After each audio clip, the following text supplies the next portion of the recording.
8장 35절 말씀부터 읽게 됩니다. 신약성경 누가복음 제18장 127페이지 35절 말씀부터 19장 제10절 말씀까지 읽도록 합니다. 35절 말씀 35. 여리고 성에 가까이 오실 때에 한 소경이 길가에 앉아서 구걸하다가 36. 무리의 지나는 소리를 듣고 이 무슨 일이냐고 물은데 37. 저희가 나사렛 예수께서 지나신다 하니 38. 소경이 외쳐 가로되 다윗의 자손 예수여 나를 불쌍히 여기소서 하거늘. 39. 앞서가던 자들이 저를 꾸짖어서 조용히 하라 하되 저가 더욱 심히 소리를 질러 다윗의 자손이여 나를 불쌍히 여기소서 하는지라. 40. 예수께서 머물러 서서 무리에게 명령하여 그를 데려오라 하셨더니 저가 가까이 오매 물어 가라사대 41. 내게 내가 무엇을 하여 주기를 원하느냐? 가로되 주여 보기를 원하나이다. 42. 예수께서 저에게 이르시되 보아라 너의 믿음이 너를 구원하였느니라 하시매 43. 곧 보게 되어 하나님께 영광을 돌리며 예수님을 좇으니 백성이 다 이것을 보고 하나님을 찬양하니라. Chapter 19, verse 1. 예수께서 여리고 성으로 들어 지나가시더라. Verse 2. 삭개오라 이름하는 자가 있으니 세리장이요 또한 부자라. 3. 저가 예수께서 어떠한 사람인가 하여 보고자 하되 키가 작아서 사람이 많아 할 수 없어. 앞으로 달려가서 보기 위하여 뽕나무 위에 올라가니 이는 예수께서 그 길로 지나가시게 됨이러라. 5. 예수께서 그곳에 이르사 우러러 보시고 이르시되 삭개오야 빨리 내려오라. 내가 오늘 너희 집에서 잠을 자리라 하겠다 하시니 6. 급히 내려와 즐거워하며 영접하거늘 7. 모든 사람들이 그것을 보고 수군거려 가로되 저가 죄인의 집에 잠자러 들어갔도다 하더라. 8. 삭개오가 서서 주님께 여짜오되 주여 보시옵소서 내 가진 것의 절반을 떼어서 가난한 사람들에게 주겠사오며 만일 내가 누구의 것을 억지로 도둑질하여 빼앗은 일이 있으면 네 배나 갚아 주겠나이다. verse 9. 예수께서 이르시되 오늘 구원이 이 집에 이르렀으니 이 사람도 아브라함의 자손이미로다. verse 10. 인자가 이 세상에 온 것은 잃어버린 자들을 찾아서 구원하려 함이니라. 아멘. 오늘 저희들이 읽은 이 말씀을 보니 두 사람에 관해서 예수님이 어떤 식으로 했는지 잘 나와 있습니다. 오늘은 이 두 종류의 사람 가운데 첫 번째 사람인 거지이고 눈먼 사람이 예수님을 만나서 어떻게 삶이 바뀌는지에 대해서 공부를 하려 합니다.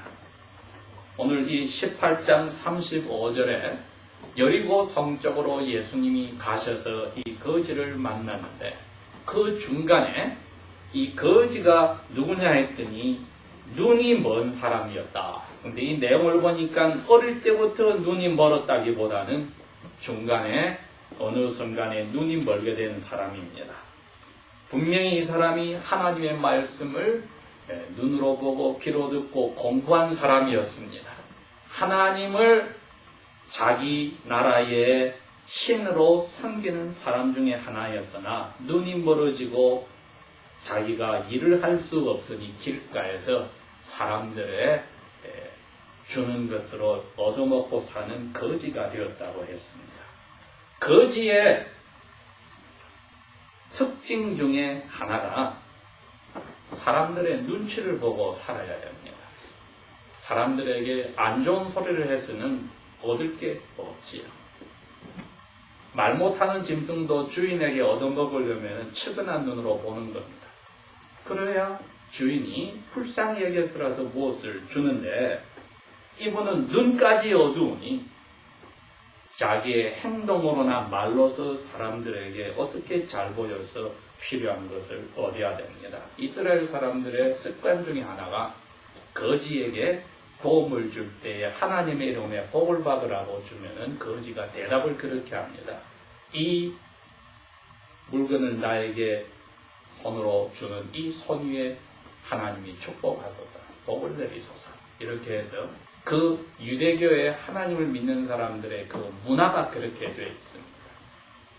그러나 거지가 뻔뻔하게 지나가는 사람에게 무조건 나에게 돈을 달라거나 도와달라고 말할 수는 없으니 가장 겸손한 모습을 가져야 합니다.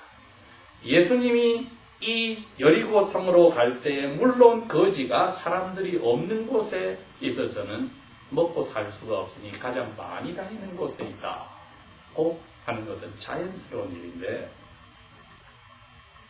시끄러운 소리가 많이 나고 많은 사람들이 지나가는데 자기에게 돈을 주는 사람은 없잖아요. 그럼 분명히 무슨 일이 생긴 겁니다. 그래서 그 지나가는 사람들에게 물었다고 했습니다. 이건 거지로서는 드문 일입니다. 그렇죠? 얻기 위해서 사람들에게 손을 내밀 수 있고 더군다나 눈이 안 보이는데 그 사람들에게 질문을 했습니다. 우리 무슨 소리입니까? 그랬더니 나사렛에 온 예수 선생이 지나간다. 그랬더니 이분이 갑자기 큰 소리로 이렇게 이야기했습니다. 제가 읽어보겠습니다. 다윗의 후손 예수여 나를 불쌍히 여기소서. 여기 불쌍히 보아달라는 말이 이 누가복음이 그릭 말로 쓰여졌는데 그릭 말의 원어의 뜻은 이겁니다. 내 죄를 깨끗하게 씻어주소서란 말입니다.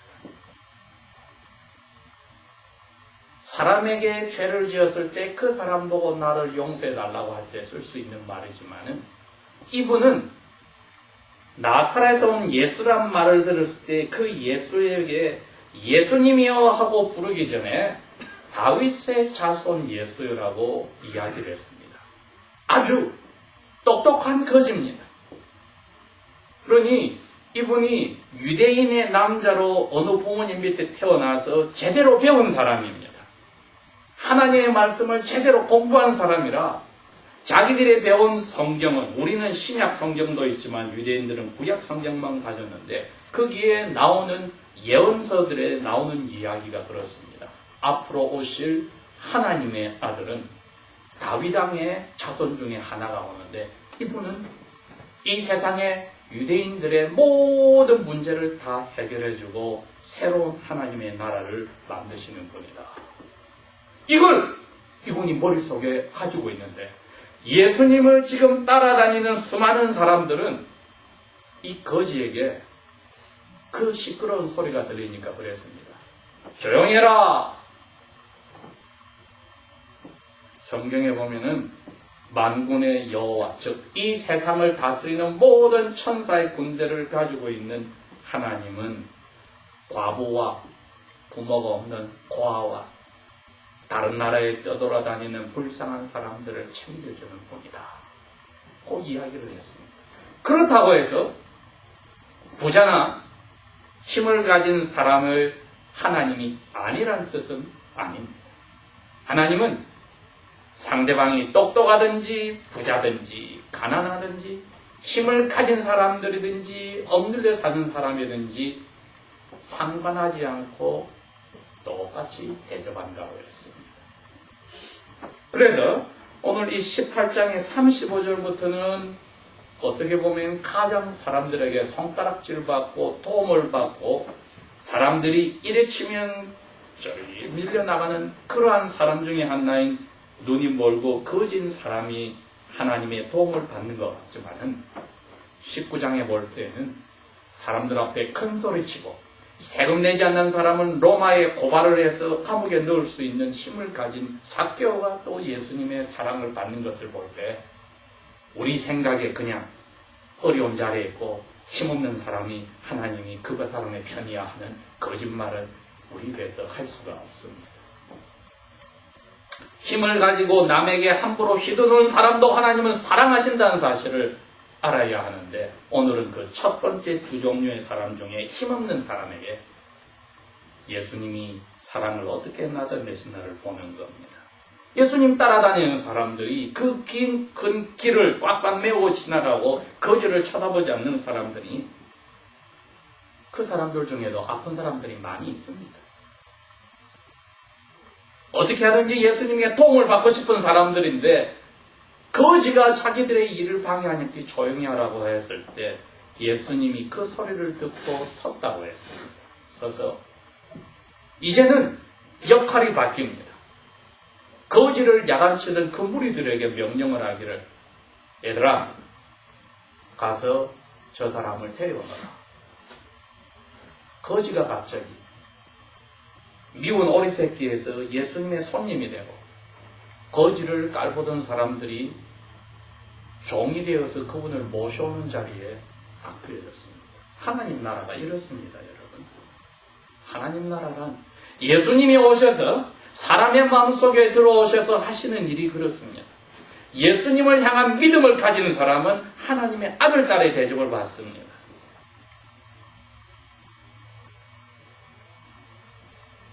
모든 것을 다 잊어버립니다. 이 거지는 예수님에게 고함쳤을 때는 사람들이 뭘 하든지 귀에 들어오지 않는 겁니다. 위험합니다. 이거는 자기 장사를 막는 길입니다. 이 사람들이 조용히 해랄 때 조용히 하자면은 내일부터라도 하나도 돈을 안 줄 사람들입니다. 그러나 예수님이 누군지를 성경을 통해서 확실히 붙잡은 분은 모든 것이 자기 귀에 들어오지 않습니다.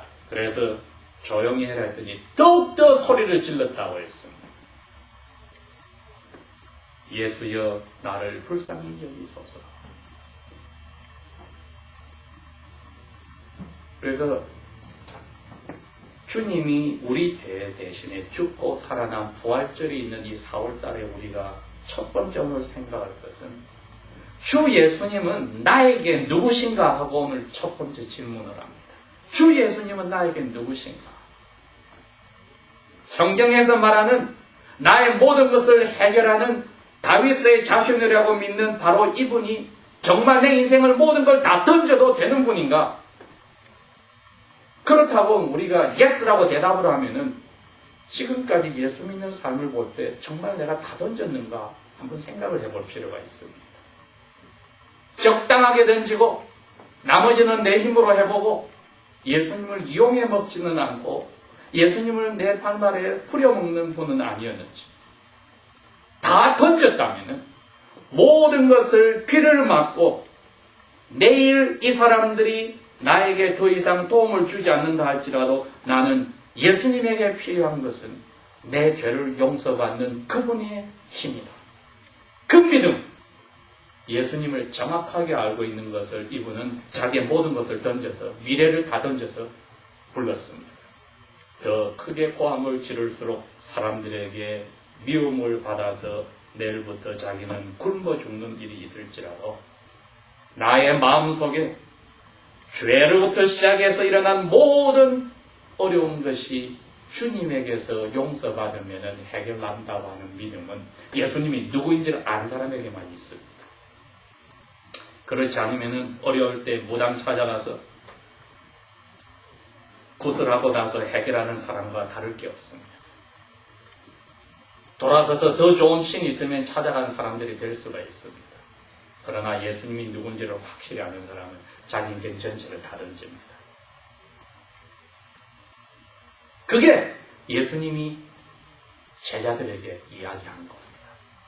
누구든지 나보다도 자기의 남편이나 아내나 부모나 형제 자매, 현재일이나 장래일이나 그 무엇을 나보다 더 중요하게 생각하는 사람은 나를 따라올 자격이 없다. 예수님의 제자가 아예 아니라는 것입니다. 그러니 예수님이 나에게 누구신가 하고 질문을 했을 때 이분은 성경 말씀에서 하나님 아버지가 이야기하는 하나님의 아들로서 내 문제를 죄 때문에 생긴 모든 인생의 문제를 다 해결하신 꼭 한 분 하나님의 아들이라 믿으면 그것 외에는 다른 게 눈에도 귀에도 들어오지 않아야만 너는 나의 제자라는 말을 듣습니다. 그 당시에도 사람들이 어떻게 예수님을 믿어서 이용해서 자기의 도움을 받아볼까 하고 따라다닐 때 예수님이 돌아서서 그럽니다. 그 사람들에게. 잠깐만. 너희들 나에게 무슨 도움 받고자 따라오는데 앉아서 생각을 먼저 해봐. 나를 따라서 와서 나를 하나님 아들로 믿는 다음에 너희들 나중에 십자가에 못 박혀 죽을 수가 있어?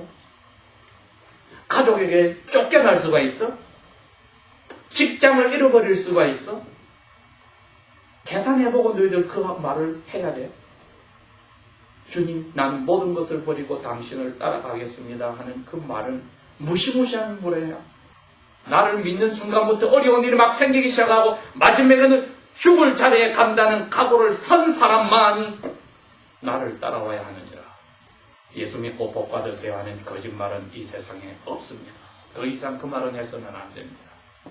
예수 믿고 그분의 길을 따라서 죽을 각오로 하세요 하는 것이 올바른 전도자의 말입니다. 여러분. 어찌하여 우리 그리스도인들이 이 세상에 사는 동안에 마치 휴양선을 타고 유람선을 탄 사람처럼 예수 믿는 생활을 하려 하는지 이거는 있을 수 없는 이야기입니다. 자기의 사랑하는 영적 아들인 디모데에게 사도 바울이 죽을 때가 다 되어서 유언처럼 이야기합니다. 디모데야, 너는 비록 목사고 에베소 교회에서 수많은 성도를 하나님 앞에 섬기고 있지만은 이 사람들 가운데 너를 괴롭게 한 사람들이 나올 것이고 너가 하나님 말씀대로 살아서 예수님을 닮아가려고 경건하게 살려고 하면은 사람들이 더 이상 너 말을 안 듣는 사람들이 나올 거다. 그것도 모자라서 너를 핍박하고 힘들게 하는 사람들이 나올 거다. 말세에 이런 때가 올 거니 너는 깨어있어라. 그리고 그 사람들의 비를 맞추지 말고 돌아서라. 그 일이 사도 바울이 성령님의 은사로 그 예언을 하고 지난 1950년 동안에 계속 이어지고 있습니다. 하나님의 말씀대로 사는 사람이 예수님의 십자가를 생각하지 않고 그 뒤에 것만 생각하여서 부끄러움과 배반과 수치는 나하고 상관이 없고 나는 십자가의 주님이 하셔서 영광만 받고 편하게 살겠다 할 때는 이 땅에 유학도 잘못 온 것이요 이민도 잘못 온 것입니다. 그럴 바에야 북한에 65년 동안 자손 3대에 걸쳐 탄광과 통제구역에 갇혀있는 하나님을 믿는 것 하나 때문에 갇혀있는 그분들이 큰 은혜 속에 사는 겁니다. 왜? 주님께 칭찬을 받았거든요. 그분들. 주님이 제자들에게 그랬어요. 나 때문에 사람들이 너희를 미워하고 핍박하고 감옥에 넣고 죽이면은 기뻐하고 즐거워하라. 복된 자들아 하늘에서 너희 상이 크니라. 더욱더 소리질러 가로되 예수여 나를 불쌍히 여기소서. 나의 죄를 씻어주소서. 예수님 앞에 왔습니다. 예수님, 내가 너에게 무엇을 하여 주기를 원하느냐. 성경에는 짧게 나와 있습니다. 41절 보십시다. 주여 보기를 원하나이다. 다윗의 자손도 아니고 예수님도 아니고 이제는 뭐라고 부릅니까? 주님이라고 부릅니다. 여러분, 주님이 무슨 말입니까? 노예가 물건처럼 주인이 죽여도 할 말이 없고 주인이 물건처럼 사고 파는 그 자리에 내가 내려갔다는 뜻입니다. 여러분, 우리가 예수님을 그렇게 생각하면 우리의 삶 속에 수많은 일들이 바뀌어야 합니다. 입으로 주님이라고 부르면서도 내가 주인 행세하고 나의 삶을 꾸려나가는 일은 없게 하죠. 주님 보기를 원합니다 했을 때 예수님의 입에서 나온 말씀이 너무나 아름다운 말입니다. 봐. 너 보고 싶다고 보아라. 너 이제 눈 떠봐. 내가 누군지를 꼭 붙잡은 그 믿음, 너 믿음으로 살게 되었느니라. 그랬더니 이분이 찬양을 인도하는 사람이 되어서 눈을 뜨자마자 즉시로 하나님을 찬양하니 그 사람을 야단치던 사람들도 따라가며 찬양하더라. 이 멋진 삶이 주님이 나에게 누구신지를, 예수님이 누구신지를 확실히 아는 사람에게는 날마다 일어납니다. 기도하겠습니다.